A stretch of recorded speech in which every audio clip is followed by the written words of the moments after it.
Good morning, everyone. We're continuing here in the words of BILVAVI, MISHKAN, EVNEH, and he writes like this. Ksiv, it says in the pasuk, Ki kasher yeyaser ish es benoi, just as a man afflicts his son, meaning when a child steps out of line, and the father is not happy with his behavior, he must discipline his child. So yeyaser, he ends up afflicting him. In the olden days, there was something called a patch, or there was a belt, or there was capital punishment that a parent would give to a child. Today, we just say, oh, Shefala, don't do that anymore. But the Maisa, the way that it is the pasuk is telling us is that a father has a right to discipline his child when he sees that he's not going in the right path or doing the right thing. So too, Kein Hashem Elokecha miasreka. So too, that is what HaKadosh Baruch Hu is doing to you when He is afflicting you.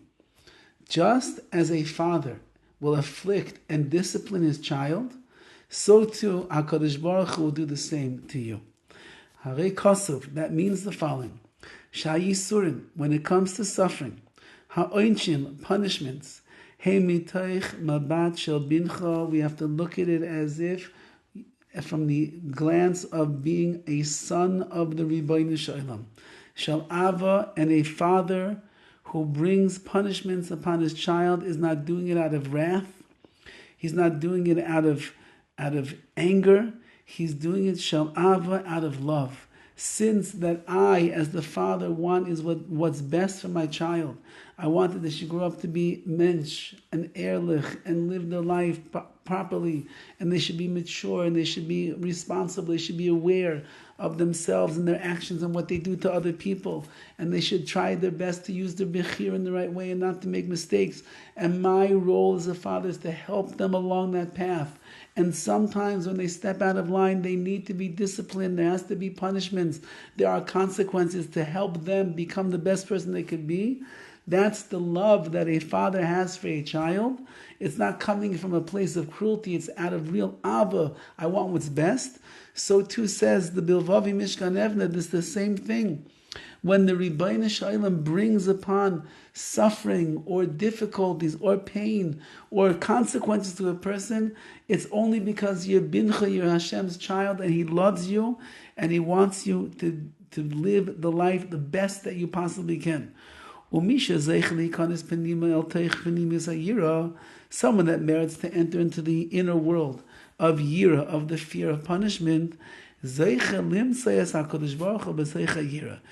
merit to find HaKadosh Baruch Hu within the yira, within the fear. And you'll find Hashem's love of you within there. And through that you become connected to HaKadosh Baruch Hu through the year, through the fear that you have of the punishments that are coming. And you realize that HaKadosh Baruch Hu brings consequences because He loves a person as a father loves a son. So then you reach a deeper level of your connection with HaKadosh Baruch Hu through the advent of year itself. Shai Yira, he mitzvahs asay deraisa. Listen, he says, having fear of HaKadosh Baruch Hu and His punishments is a mitzvah asay deraisa. It's a positive commandment from the Torah. Mitzvah loshen tzafsan, as we mentioned before, mitzvah is a language of tzafsan, like a tongue, a connector.